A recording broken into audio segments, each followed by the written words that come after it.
Welcome to Sheeran Guitar Tutorials. My name's David, and in today's lesson, I'll be teaching you how Ed Sheeran plays Bloodstream off of his album Multiply. I'll be going over the studio recorded version, as well as how Ed plays it in his live performances using a loop station.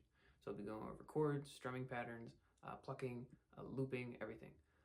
So you'll want a capo on the 5th fret of your guitar, and you'll also want to detune your G string down to an E. And so basically an easy way to do that is to put a capo on the 3rd fret, and then you tune that G string back down to a G.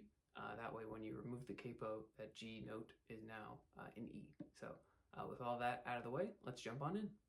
All right, so we'll start by taking a zoomed in look at the chords for this song. There's only 4, and they're pretty easy, so it's not too bad. The first one will be an E minor add 9 chord, which you can see on the screen right now. It's pretty easy. You're using your index and your ring fingers there on the A and D strings, and you're going to use the tip of your index finger to mute that 6th string there. From there, it's a pretty easy transition to a G6 chord. So you just remove your ring finger, you keep your index finger where it is, and you place your middle finger there on the low E string, and you strum all your strings there for a G6. From there, you have an A sus2, which you just move your index finger from the A to the D string, and then you lightly lift off your middle finger and you use that to mute your 6th string, and then you strum the bottom 5 strings. And then finally, you just have an E minor 7, which is just putting that index finger back on the A string, and now you're strumming all 6 strings. So looking at the strumming patterns now, they're showing up on the screen. If you were to play the song to the live version, there's about 10 or so strumming patterns that you could use. If you're just doing the studio recorded, you only really need the top 3 there. And all those extra, alternate strummings are just kind of how Ed adds different emphasis to sort of that bass strumming pattern there that you see up at the top. So just starting with that top one, sort of the main strumming pattern of the song, it's just a down, down, down, up, down, up. And you'll see that second down strum is bolded. That's just to highlight that you should do a little more emphasis on that strum. On the E minor add 9, it would kind of sound like this.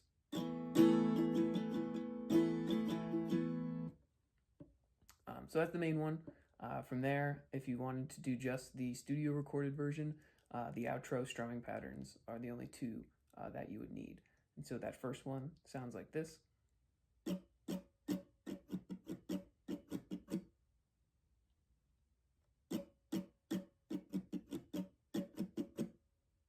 And then that second one would sound like this.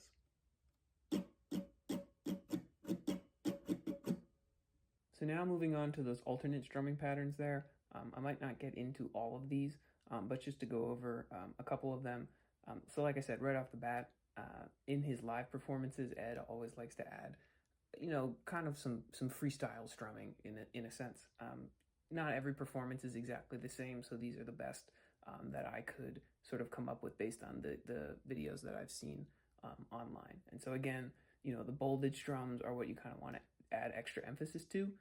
And you'll also notice that there are some lowercase up strums as well.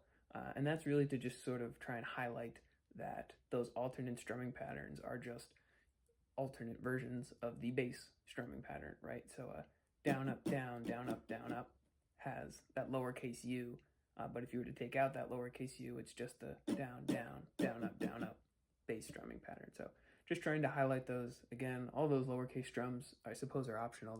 That's up to you, but there they are. So if I were to just sort of play the first alternate strumming pattern, it would sound like this.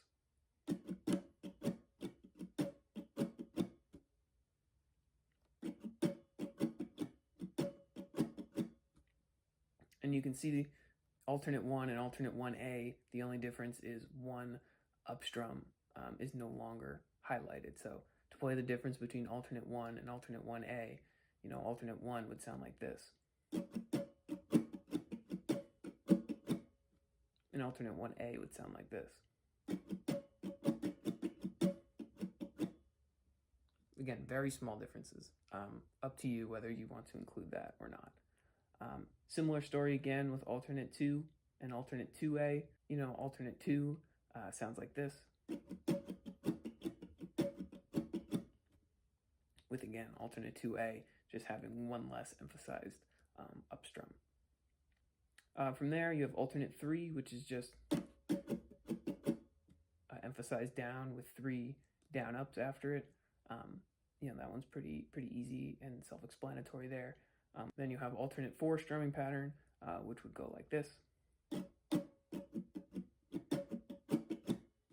That kind of combines the bass strumming pattern, with the alternate 2 strumming pattern there. And then you just have the alternate 5 strumming pattern, which is just a bunch of down ups with some emphasis on some down strums there.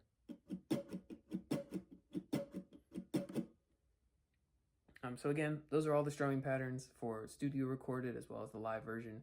Use whichever ones you would like. Okay, so getting into the plucking patterns now of the song. There are 2 in the studio recorded version, and there are 2 in the live version, although one of them is different between studio recorded and the live version, but we'll get into that. So we will start with plucking pattern number 1, which is in both the live and studio recorded version. So for this, with the plucking, you're going to be using your thumb to pluck the 6th and the 5th strings, and then you're going to be using your index finger to pluck the 4th string, and then you're going to be using your middle finger to pluck the 3rd string there. So the progression is an E minor add 9, G6, A sus2, and E minor 7 chord progression. You're starting on that E minor add 9, and basically for each of these chords, you're going to be plucking the bass note of the chord, followed by the 4th and 3rd strings there. So for the E minor add 9, you would start on the 5th string, pluck that with your thumb, pluck the 4th string with your index finger, pluck the 3rd string with your middle finger, and then do that another time. So it would sound like this. And then you do one final pluck with your thumb on the 5th string, and one final pluck with your index finger on the 4th string. So that whole thing for your E minor add 9 would sound like this.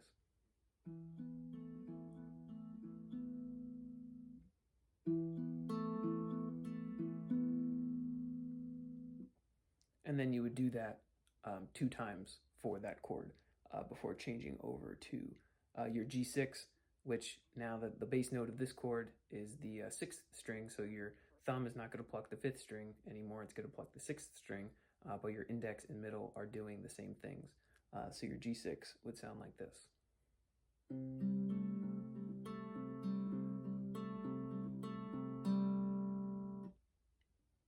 And then your A sus2, the 5th string is now your bass note again, so it's the same thing as the E minor add 9, and then your E minor 7 is the bass note is the 6th string, so you're plucking it similarly to the G6. And so the plucking pattern for pattern number 1 is not particularly challenging. I would say the difficulty comes from the speed in which you need to do it to keep up with the pace of the song. It is quite fast, so I would practice very slowly. Think about each pluck you're about to do with your fingers. Do it very, very slow. Practice a little bit each day, and you will eventually get much faster to the point where you can play it in full speed with, I'll show you the full speed now, which is kind of where you might want to get to.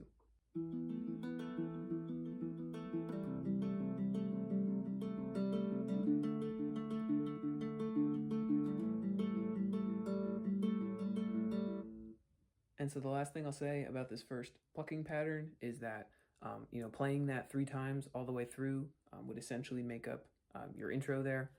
Playing it 4 times through would essentially make up your verses.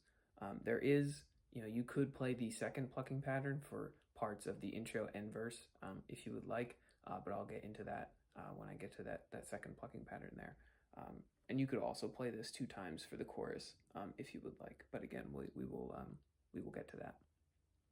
For the live version, you would play this through basically 1 time into the first track of your loop pedal before moving on. But again, we will get to that when we get to the looping portion of this tutorial. So now we're on to our second plucking pattern for the studio recorded version of the song, we're going to stick with the same chord progression as the first plucking pattern. And again, kind of calling out that plucking this chord progression with this pattern, I guess, is optional. It's kind of up to you. The reason I say that is because if you listen to the song, you'll hear both the first and second plucking patterns that I'm showing you. They get played at the same time. So you obviously can't play them yourself unless you have a loop pedal.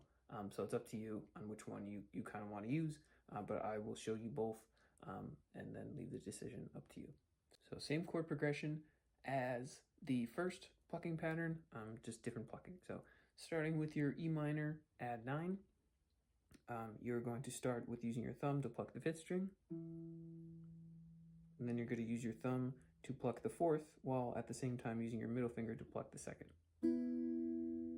And then from there, you're going to use your thumb to pluck the 5th string, index finger to pluck the 3rd string, thumb to pluck the 4th string, and your middle finger to pluck the 2nd string. So all that together sounds like this.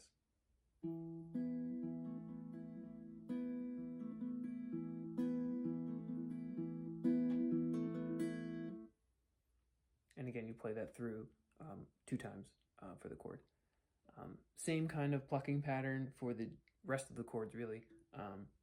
For the A sus2, you're plucking the exact same strings in the same order. You're just fretting a different chord. For the G6 and E minor 7, the only difference is that your bass note is now that 6th string. So, you start by plucking that 6th string, still plucking the 4th and 2nd at the same time. But now you're going to pluck the 6th string with your thumb again, 3rd string with your index, 4th string with your thumb, 2nd string with your middle. So those are the only differences. So that G6 plucking pattern would sound like this.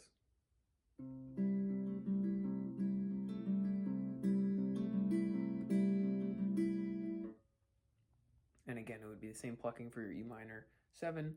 You're just fretting a different chord there. So if I were to pluck this chord progression using the second plucking pattern, it would sound like this.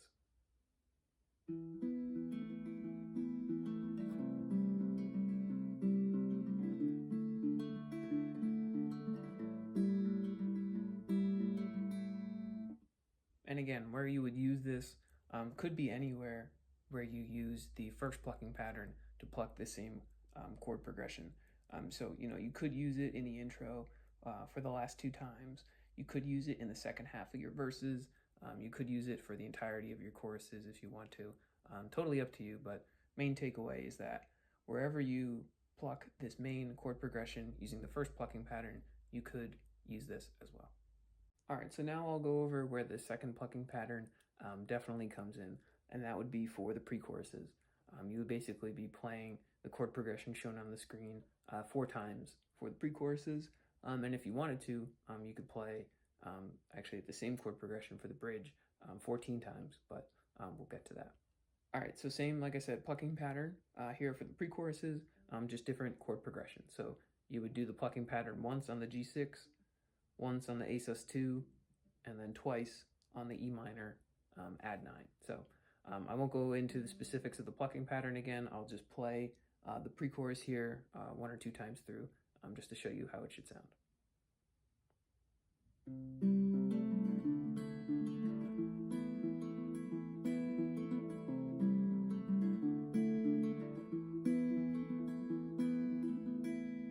All right, so we've gone over the intro. We've gone over both verses. We've gone over both pre-choruses for the studio recorded version. Now we'll go on how to play both choruses for the studio recorded version. So this is where the strumming comes in. You can see the chord progression and the strumming shown up on the screen now. It is our main chord progression, the E minor add 9, G6, A sus2, E minor 7. And you're going to play that chord progression 2 times through.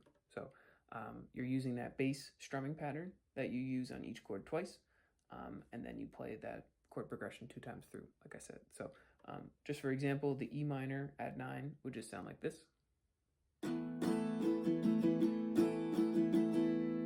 Moving on to the G6 to play that same strumming pattern twice. And then, like I said, you play that for each of the chords, and then you play it 2 times through. So just to play the chorus in its entirety all the way through, it would sound like this.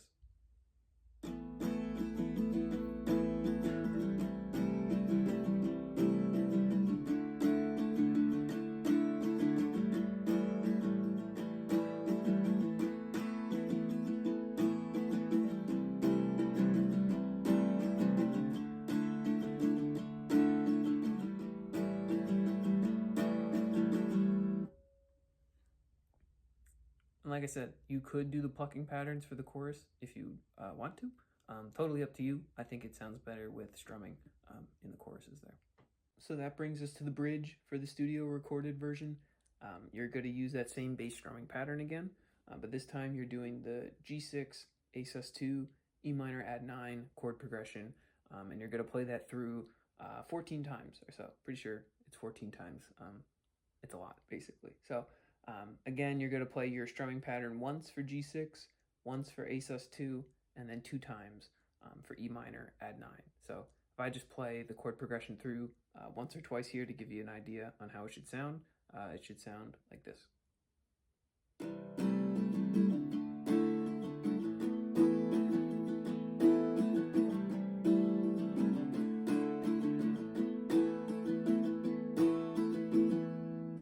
So then that just leaves the outro for the studio recorded version. And this happens to be the same way to play the outro for the live version as well, so it serves for both. So same chord progression as the bridge, but now you're using those outro strumming patterns like I mentioned earlier in the video. So you're going to play this chord progression through 4 times, and I have the G6 and A sus2 highlighted on when to change chords for that first outro strumming pattern there. So just to play the outro in its entirety, I'll play the chord progression here once or twice to give you an idea on how it should sound.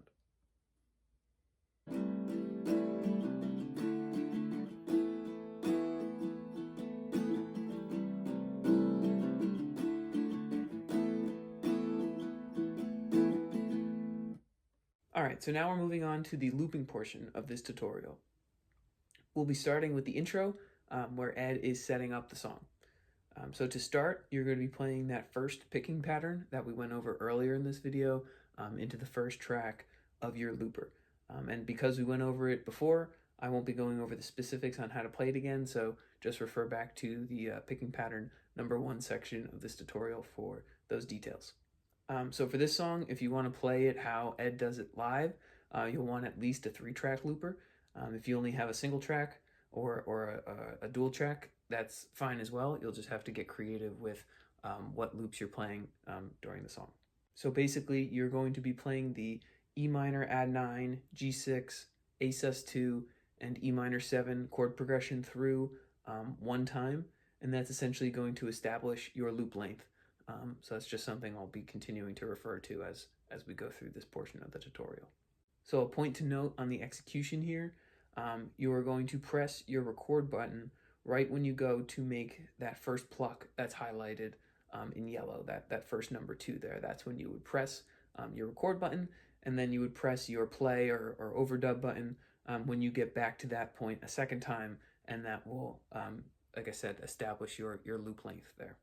And that's it. So I'll show you how to add all of this to the first track of your loop pedal now.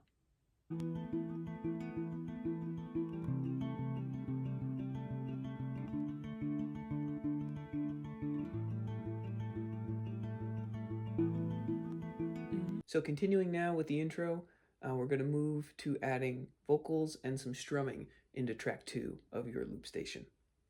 This is probably the trickiest bit to line up correctly, so definitely take your time learning this bit.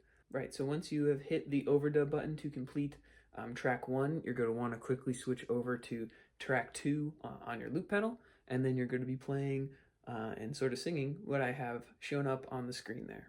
So you can see you're playing the E minor add 9, G6, A sus2, E minor 7 chord progression through 4 times. For this, you'll be using the alternate 1 and alternate 2 strumming patterns. You'll be playing the alternate 1 strumming pattern 2 times for the E minor add 9, the G6, and the A sus2, and then you'll be playing the alternate 2 strumming pattern 2 times for the E minor 7. And so basically the way you want to think about this is the chord that you're strumming should be synced up with the chord that's being played back on your loop pedal, right? So if the loop pedal is plucking the G6, that's the chord you should be strumming. So you try and start and end the strumming of the chord with the plucking that's already in your loop pedal there. Something else that you might notice is that the very first E minor add 9 and the very last E minor 7 don't have strumming listed there. That's typically just because you're changing tracks and kind of moving around, so it's a bit difficult to be strumming at that time. You can do the strumming if you want, but again, Ed doesn't do that just because he's changing tracks, and it would be pretty hard to do. Plus, you don't really need to, because eventually, there will be strumming for those chords as you continue to go through, playing this whole second track here. So now I'll just play this chord progression through 1 or 2 times just to show you how it should sound.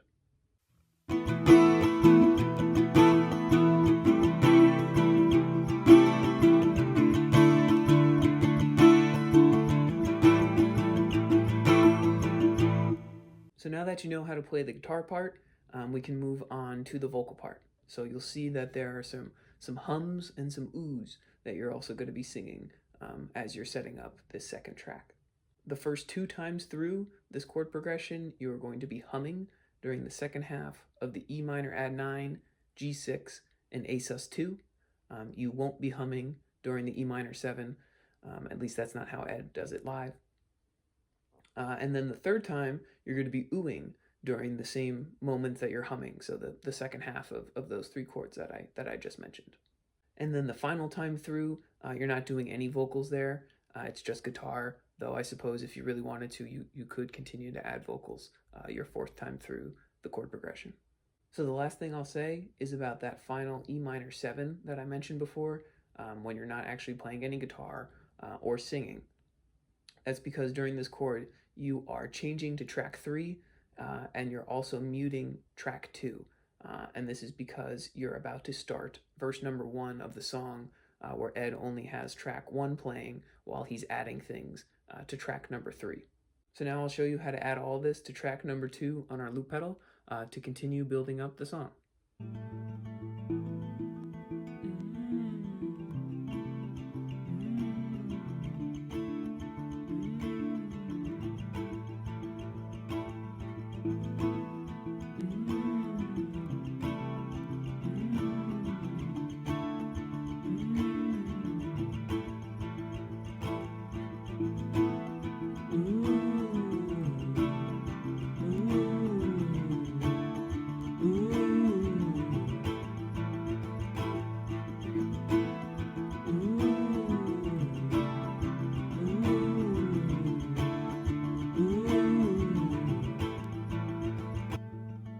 All right, so now we are into the first half of verse number 1. And the interesting thing here is that we're still actually adding things to our loop station sort of as the song is starting. So it's a little different, but it is what Ed does in his live performances. So you only have track 1 playing at this point because you muted track number 2 right near the end with that E minor 7, like I mentioned before. And so now you're going to be adding some percussion and some snare into track number 3. And this is going to happen in 2 layers. The first will be the percussion, and the second will be the snare, thus the 2 different lines that I have shown up on the screen. Starting with the percussion, you'll be slapping above kind of the hole of your guitar with your right hand and kind of just tapping the neck of the guitar with your left. With your right hand, it looks like Ed will sort of glide his hand across the strings as he slaps back and forth. So just something to keep in mind. You could just smack like that if you really want to, but if you kind of watch how he plays it live, you kind of see his right hand moving back and forth there. And so 2 pairs of the right-left slaps, we're going to consider 1 time. So to translate the slaps into what I'm calling 1 time, it would look like this. You'd hit with your right, left, right, left, and that's considered 1 time. 1 time. And so essentially 16 of those pairs will make up 1 loop length, And there is a 17th time that is actually at the very beginning of the second time that you're going through your loop length for track number 3. So this is essentially how the percussion should sound.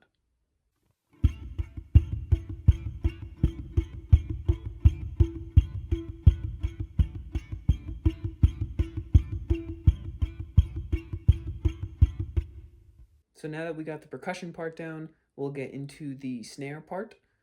So your last 4 slaps are going to lead right into your muted strumming. So it's going to be right, left, and then you do your muted strums. And so just to highlight, basically to get that muted strum sound, you're just laying your left hand lightly over all your strings here so they don't ring out. And you're just strumming all your strings. And so you're going to want to do this muted strum at the same time as every 4th slap with your right hand, starting with the second group of 4 slaps. So your loop length would start, and when you go to slap with your right hand to start the second group of 4 is when you would do your first muted strum.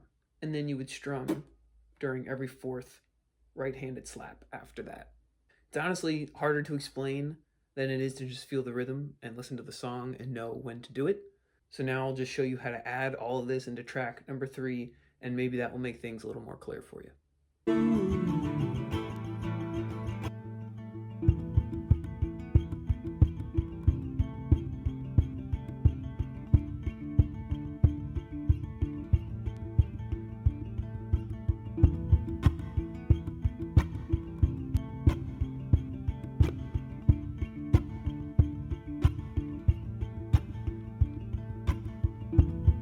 So at this point, we have officially finished setting up all of the loops and the tracks to play during the song, and now we're just kind of playing along to what we've created.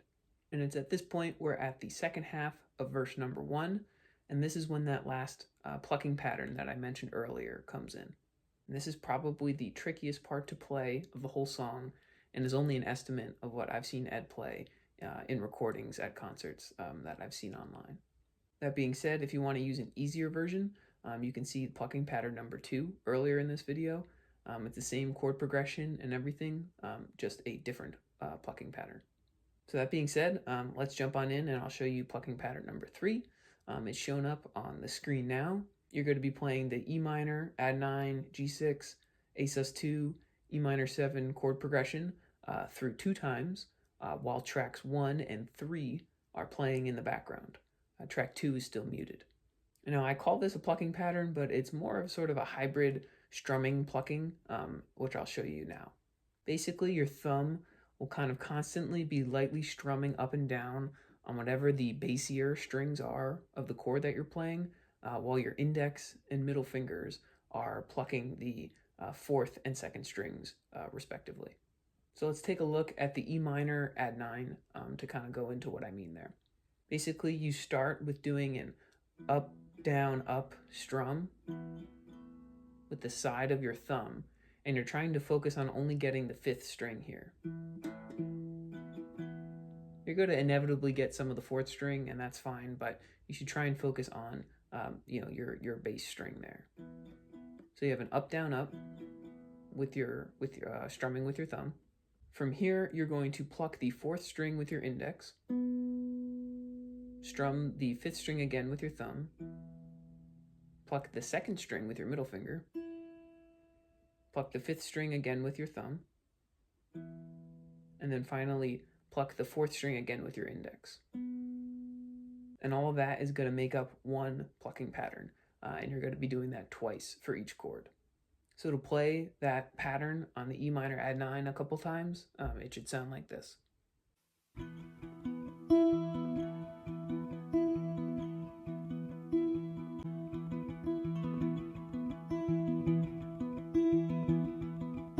And so similar to the other plucking patterns that we've gone over, it's the speed that really makes that one tricky. So just start slow and continue to practice and you will eventually get it. So now looking at the G6, the index and middle fingers are doing the exact same things with the 4th and 2nd strings. Your thumb is the only thing that's changed here. So the G6, the bass note is the 6th string, So that's what you're going to try and focus on with your thumb for those down, up, down sort of strums that you're doing. Now you'll notice that the tab that I have shown shows your thumb also strumming the 5th string along with the 6th. That's mostly just because it's hard to only get the 6th string. I don't think it sounds bad to include the 5th, so do that if you want, but if you don't want to, that's fine. So this is how the G6 would sound.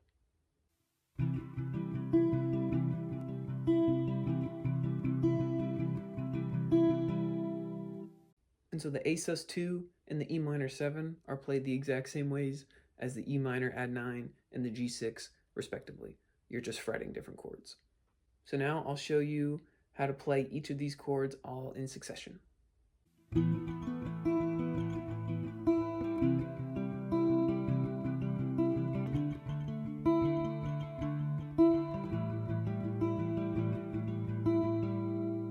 So it can sound a little jumbled at times, but based on the videos that I've seen online, that seems to be how Ed is playing during the second half of the first verse there. And so the final thing I'll say about the verse is that you're going to want to stop all your tracks right as your playing gets to that highlighted 0 in yellow there, because then you're going to transition into the pre-chorus. So now I'll show you how to transition from the first half of the verse into the second half of the verse and what that would kind of look and sound like.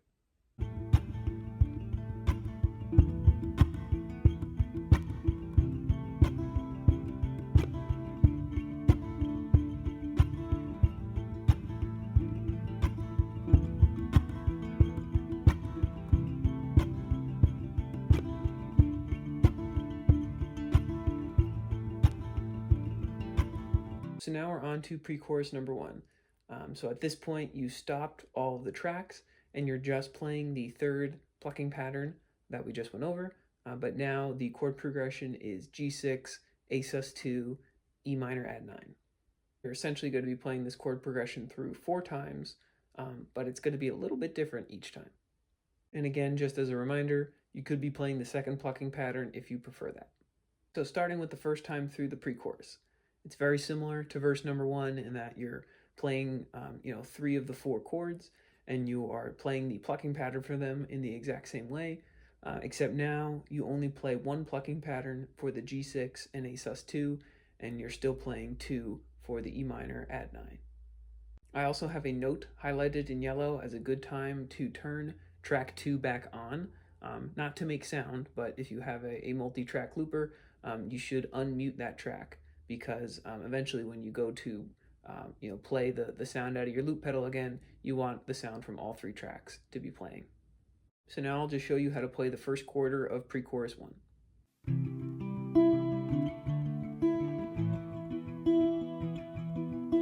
So now on to the second quarter of the pre-chorus, and this is probably the trickiest part. G6 and A sus2 are played the exact same way, but the E minor add 9 is different.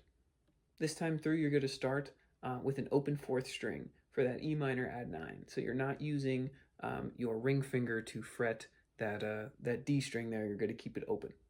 So you only have your index finger on the 2nd fret of the 5th string. Another point to note is that when you eventually go to fret the 4th fret of the 4th string, I would suggest using your pinky this time instead of your ring finger, and that has to do with sort of the kind of pull-offs that you're going to be doing. It's easier to have your middle finger available to fret the 2nd fret of the 4th string, but we'll get into that in just a moment. That just makes it easier for what you're about to do. So basically, you start the chord with your index on the 2nd fret of the 5th string. You then do the same strumming with your thumb, the down, up, down, trying to just get the 5th string there. You then pluck your open 4th string with your index, but then you're hammering on to the 4th fret of that string with your pinky. So it's a down, up, down, pluck with your index and hammer on your pinky to that 4th fret of the 4th string. So it should sound something like this. From there, you finish the first half of the E minor add 9 just like you normally would by plucking the 5th string with your thumb, 2nd string with your middle, 5th string again with your thumb, and 4th string with your index. So the first time playing through the E minor add 9 would sound like this. Tricky, I know, but it is what Ed does in his live performances most of the time that he's playing the song. So taking a quick step back, when you're hammering on to the 4th fret of the 4th string with your pinky, that's when you would be placing your middle finger onto the 2nd fret of the 4th string. And you want to do that because of what you're basically about to do for the second half of your E minor add 9. So the second half starts just like any other E minor add 9, with doing your thumb for the down, up, down. You then pluck the 4th string with your index. You pluck the 5th string with your thumb, just like normal. After that, though, you take your pinky off and you go to pluck your 4th string again. So now you're basically playing the 2nd fret of your 4th string. So just that bit there would sound like this.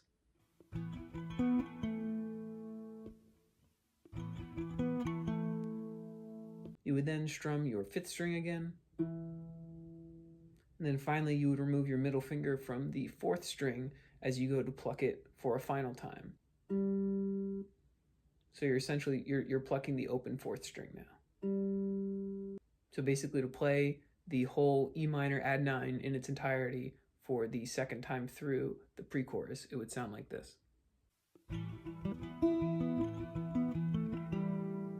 And to play the entirety of the pre-chorus so far, it would sound like this.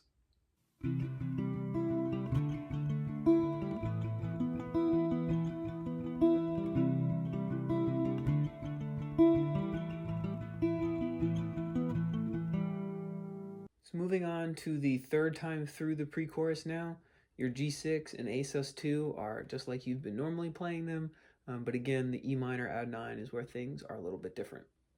So to start this for the first half, you do that down, up, down, strumming with your thumb, just like normal. But the difference is to finish the E minor add 9 for the first time, you're just finishing it off with 3 up strums.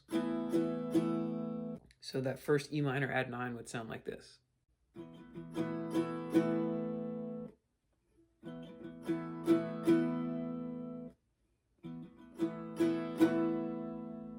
And so the second time you're playing the E minor add 9 here, it's basically just strumming. So you're using that Alt 3 strumming pattern now and playing that one time to complete your E minor add 9. And that would sound like this. So the entirety of the E minor add 9 for the third time through the pre-chorus would sound like this.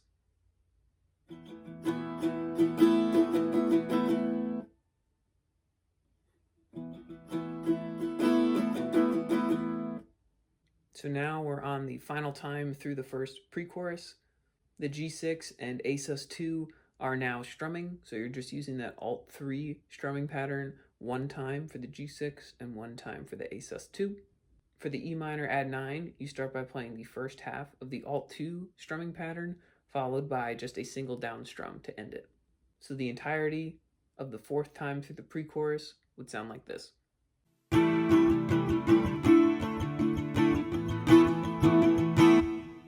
And so to put everything together for the pre-chorus now, it would all sound like this.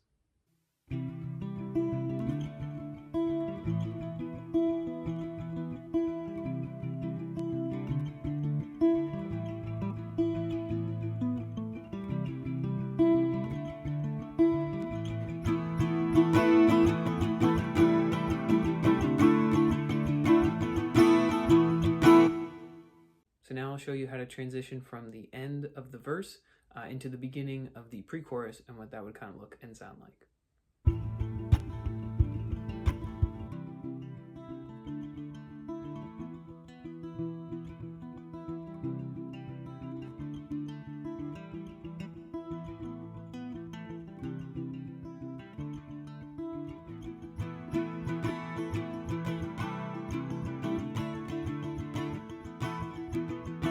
So now moving on to chorus number 1. I have the chords and strumming shown up on the screen now. It's just the E minor add 9, G6, A sus2, E minor 7 chord progression played through 2 times.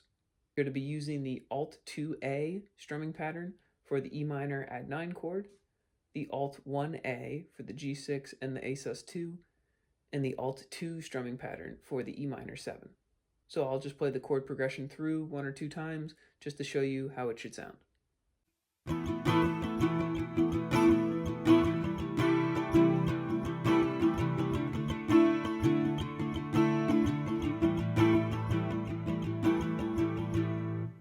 So that's the chords and strumming for chorus number 1.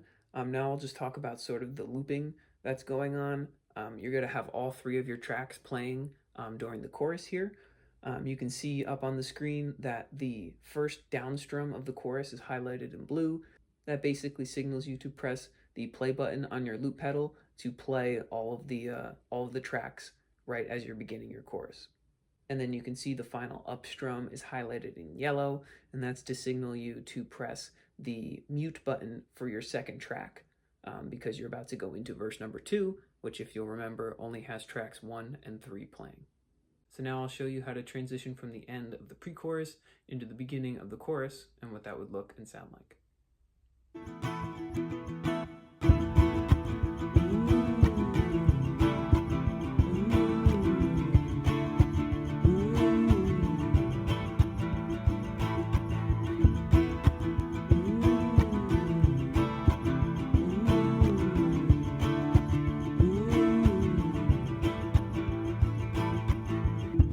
So now we're on to verse number 2, and it's very, very similar to the first verse. However, this time, for the first half of the verse, you aren't actually adding anything to your loop pedal like we were before, and in fact, Ed actually doesn't play anything on his guitar for the first half of the second verse here. He's just sort of singing while tracks 1 and 3 are playing in the background. So you could use the third plucking pattern to play that E minor add 9, G6, A sus2, E minor 7 chord progression if you wanted to, or you could just kind of sway along. That's kind of up to you. Looking at the second half of verse number 2 now, it is exactly the same as the second half of verse number 1. So I would refer back to that part of this tutorial if you want the details for that. Now I'll show you how to transition from the end of the chorus back into the verse and what that would kind of look and sound like.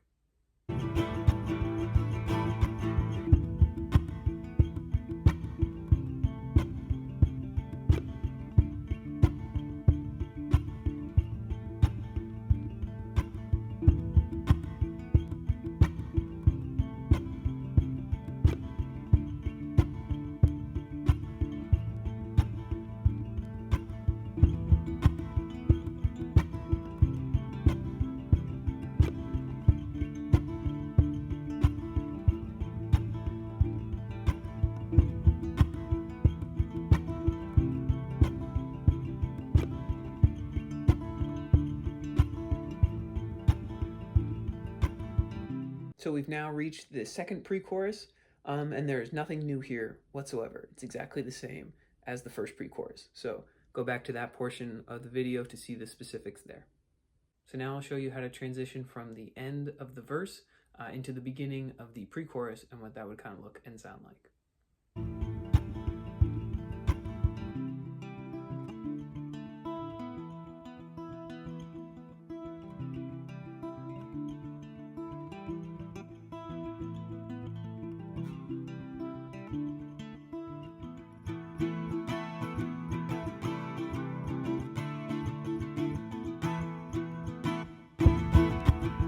So now we're on to chorus number 2, and it's very, very similar to the first chorus. You're playing that E minor add 9, G6, A sus2, E minor 7 chord progression through 2 times using the same strumming as you did in the first chorus. The difference comes after you finish that second time, and that's because you're going to play that chord progression through 1 more time. However, when you get to the final E minor 7, you're going to be playing that Alt-2 strumming pattern 4 total times instead of 2. You'll also notice that I have a strum highlighted in yellow while you're playing that last E minor 7, and that's for you to begin to clear all the loops that you currently have in your pedal. And that's because you're about to get into the really cool bridge part of the song. So Ed is essentially resetting his loop pedal here, completely wiping the slate clean and starting over for the bridge. So now I'll show you how to transition from the end of the pre-chorus into the beginning of the chorus and what that would look and sound like.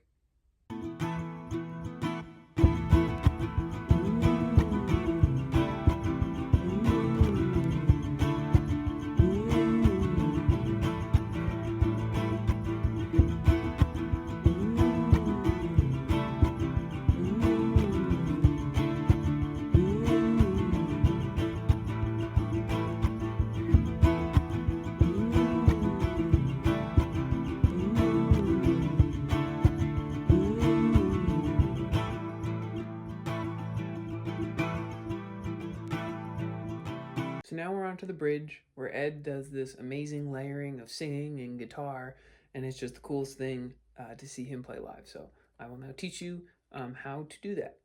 We're starting with some vocals while doing some strumming at the same time. So similar kind of stuff to what we did into track 2 of the looper when we were setting up the song. Looking at the chords and strumming, it's going to be the G6, A sus2, E minor, add 9 chord progression now. And we're going to play this chord progression through 8 times in total.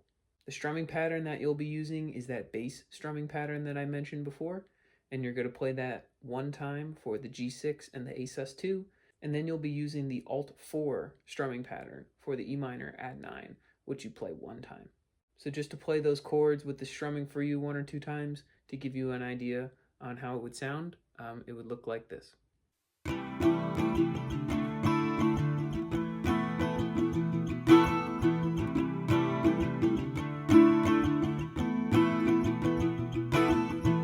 So that's the guitar part. For the vocals, you're going to be singing the lyrics, "All the voices in my mind, calling out across the line."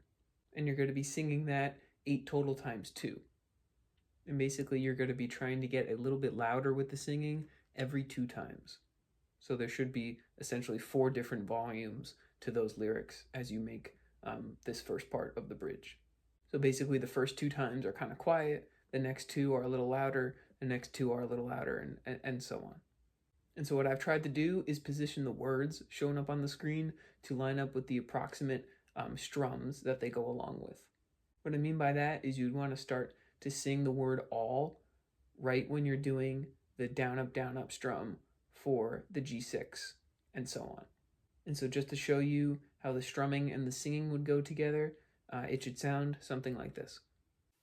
All the voices in my mind, calling out across the line. All the voices in my mind, calling out across the line. Okay, so now that we got the vocals and the guitar part down, let's take a look at the looping portion. You're going to press your record button right when you go to make that first down strum on the very first G6. At that point, you would play this chord progression through 2 times. And then you would be pressing that play/overdub button again right when you're about to get back to the first down strum on the G6 for the 3rd time. So your loop length here is essentially the G6, A sus2, E minor, add 9 chord progression twice.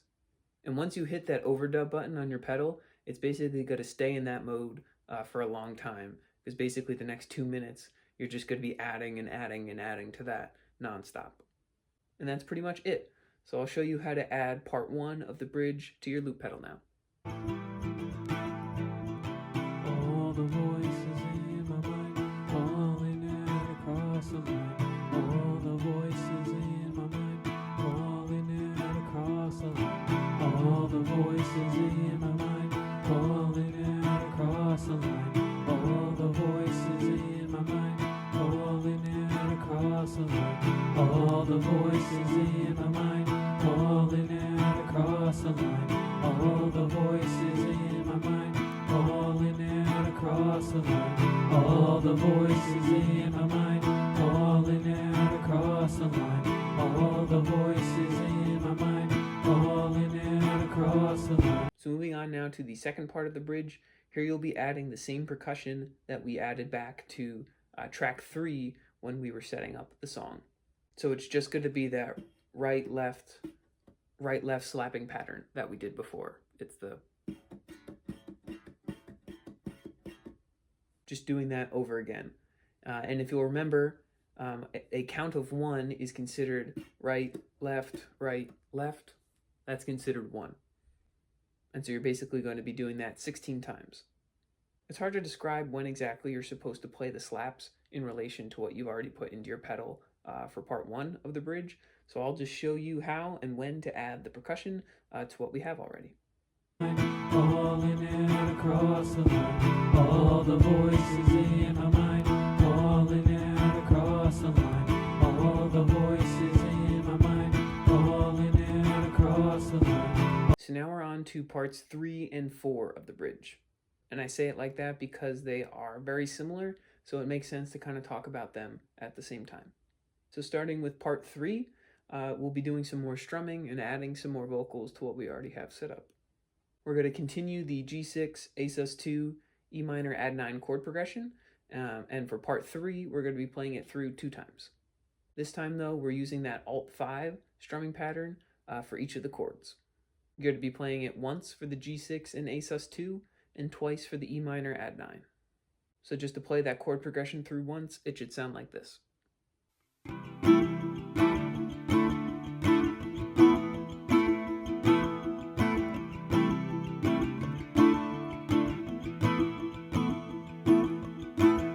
So on to the vocals. This time the lyrics are going to be, tell me when it kicks in, and I saw scars upon her, tell me when it kicks in, broken hearted. You'll notice I have a ... after the word broken, and that's because the word hearted actually is at the very start of part number 4. And so similar to part number 1, I've tried to line up the words to the strumming that you're doing, just to give you an idea on how to sync up the words and the strums. So the words, tell me when it kicks in, are being sung while playing the A sus2. The words, and I saw, are being played during the last 2 down-ups of the E minor add 9. The words, scars upon her, are being played during the second G6. The words, tell me when it kicks in, again, are being played during the A sus2. And then the word broken comes in during the last 2 down-ups of your second E minor add 9. And like I mentioned, the word hearted actually is at the very beginning of the first G6 of part 4. So before moving on to part 4, I'm just going to play all of part 3 for you, just to show you how to line up the words with the strumming. Tell me when it kicks in, I saw scars upon her. Tell me when it kicks in, broken hearted. So now on to part 4. The strumming and the chords are exactly the same as part 3. The only difference is the vocals. So like I mentioned, the word hearted is being sung at the beginning of your first G6. And then you're basically just going to be oohing during both A sus2s, as well as the second half of each E minor add 9. So just to give you an idea on how to sync up all of the singing with the guitar playing for part 4, it should sound like this. Ooh, ooh, ooh.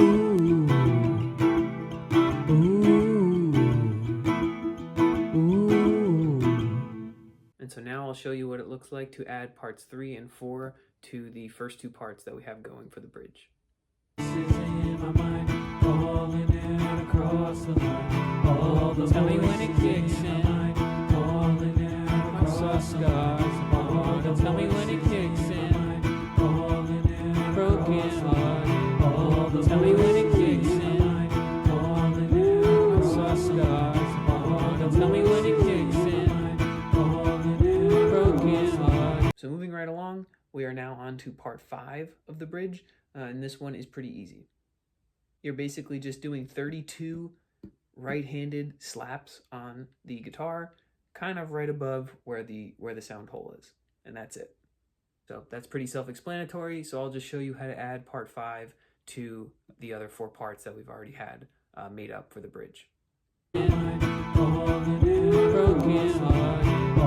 Tell me when it kicks in, I saw scars.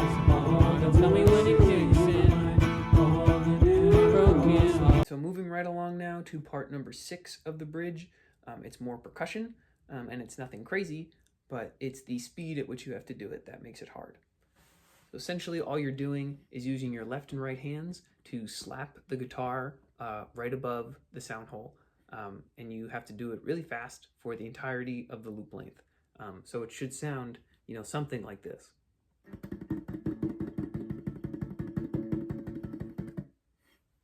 And in all honesty, it's probably faster than that. I'd recommend just going to watch a video of Ed play it live to get an idea on the speed that he plays it at.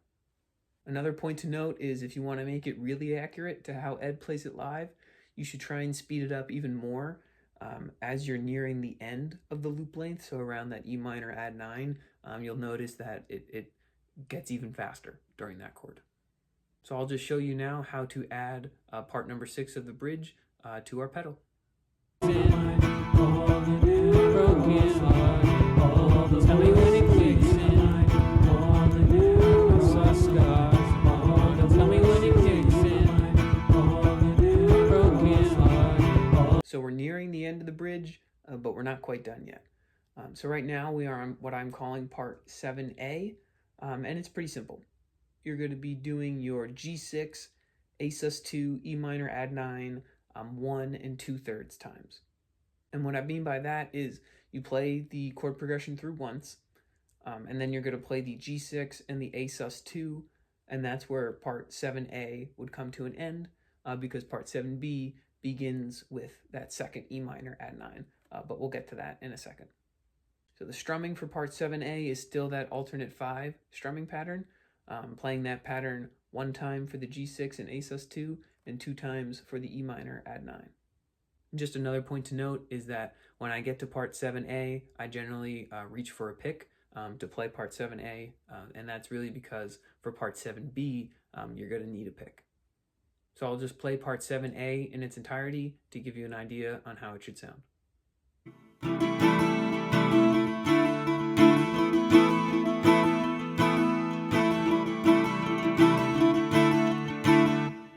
So moving on now to part 7B.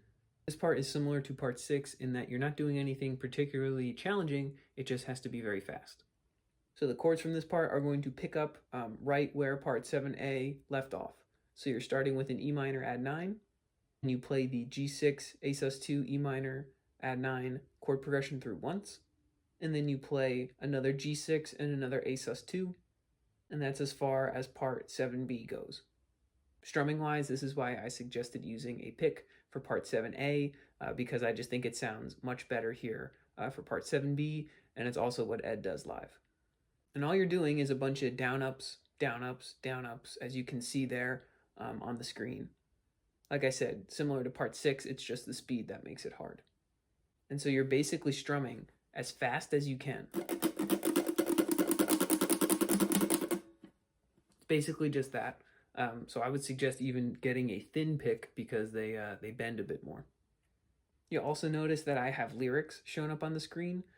You're not actually singing those words. They're just a reference for you so you know when to change the chords, because at this point in the song things are going a bit crazy, so it's good to know what lyrics you're changing the chords at. And so basically the highlighted words go to the highlighted chords, and you would just change according to that. So basically part 7B should sound something like this.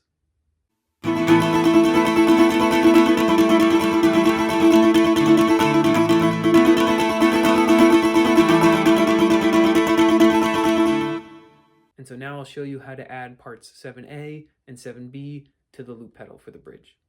Tell me when it kicks in. Tell me when it kicks in. Tell me when it kicks in.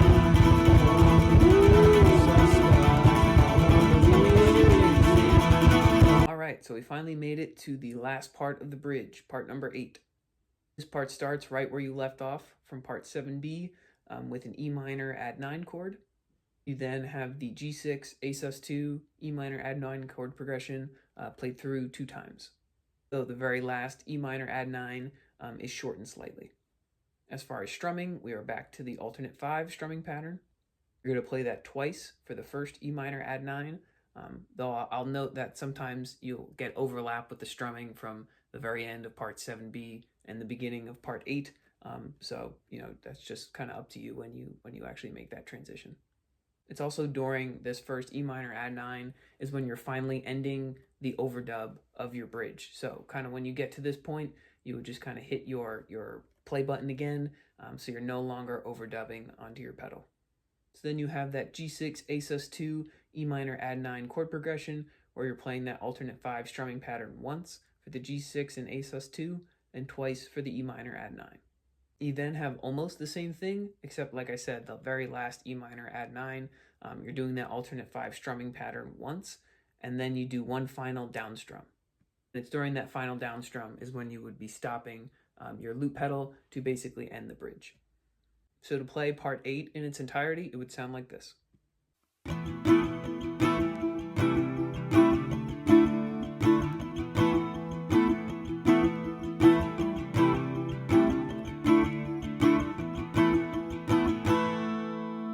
And so now to show you how to play part 8 with all the other parts of the bridge that we've put into our loop pedal, it would sound like this.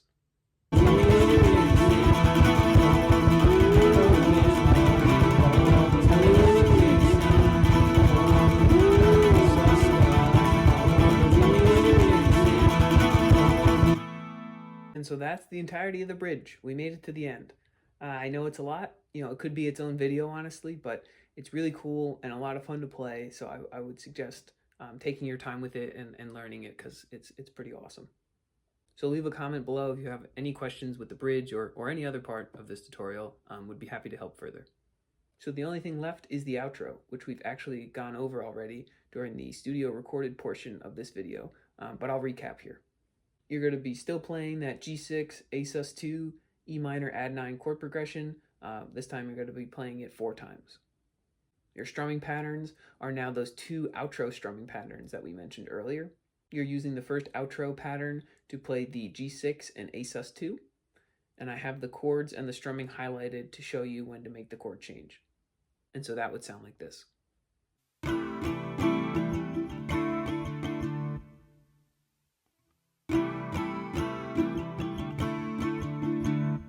And then you use the second outro pattern to play the E minor add 9. And so that would sound like this.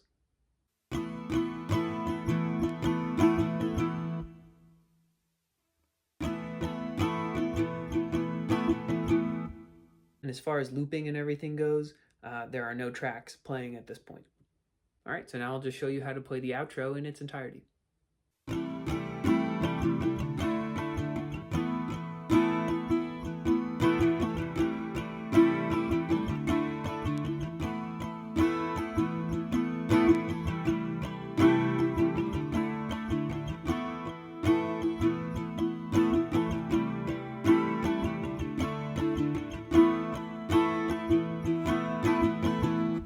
And that's it. So that's how you would play the studio recorded version, as well as how Ed Sheeran would play the song live on a loop pedal.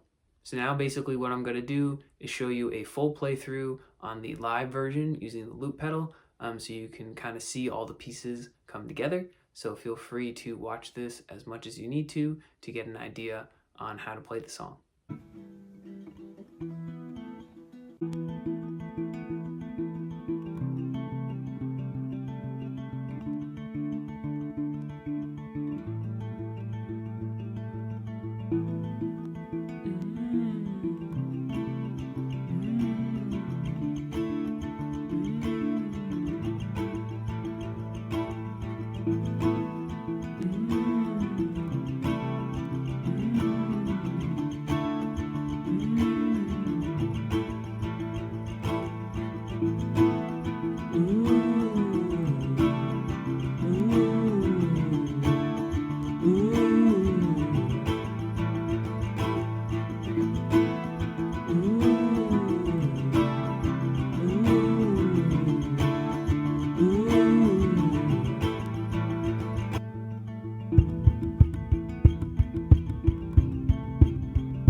across the line. All the voices in my mind calling out across the line. All the voices in my mind calling out across the line. All the voices in my mind calling out across the line. All the voices in my mind calling out across the line. All the voices in my mind calling out across the line. All the voices in my mind calling out across the line. All the Tell me voices when it kicks in my in. mind calling out across the line. All the Tell me when it voices kicks in my in. mind calling out Broken across the line. heart. All the Tell me when it voices kicks in in. my mind calling out across the line. All the Tell me when it voices kicks in my in. mind calling out Broken across the line. heart. All the Tell me when it voices kicks in my in. mind calling out across the line. All the Tell me when it voices kicks in my in. mind calling out Broken across the line. heart. All the Tell me when it voices kicks in my in. mind calling out across the line. All the Tell me when it voices kicks in my in. mind calling out Broken across the line. heart. All the Tell me when it voices kicks in my in. mind calling out across the line. All the Tell me when it voices kicks in my in. mind calling out Broken across the line. heart. All the Tell me when it voices kicks in my in. mind calling out across the line. All the Tell me when it voices kicks in my in. mind calling out Broken across the line. heart. All the Tell me when it voices kicks in my in. mind calling out across the line. All the Tell me when it voices kicks in my in. mind calling.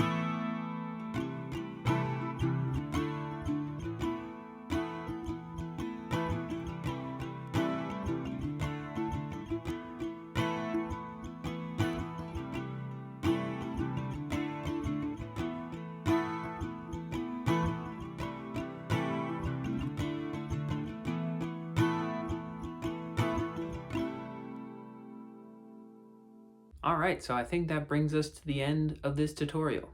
If you've made it this far, I can't thank you enough.